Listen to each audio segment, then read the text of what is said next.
Leo Mei 8 mwaka 2026, Kanisa Katoliki duniani linaadhimisha mwaka mmoja tangu kuchaguliwa kwa Papa Leo 14 kuliongoza kanisa.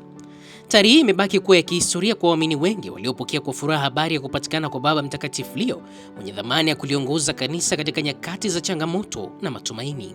Katika kipindi hiki cha mwaka mmoja, Papa Leo 14 ameendelea kusisitiza ujumbe wa amani, umoja wa kanisa, kuwa karibu zaidi na watu wa kawaida.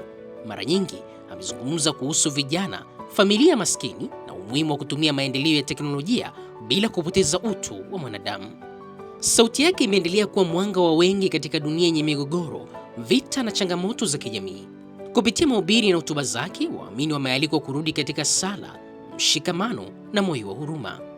Kwa Kanisa Katoliki, kumbukumbu hii ya mwaka mmoja sio tu kuadhimisha uchaguzi wake, bali pia ni nafasi ya kutafakari safari ya imani na matumaini ambayo kanisa linaendelea kujenga chini ya uongozi wake.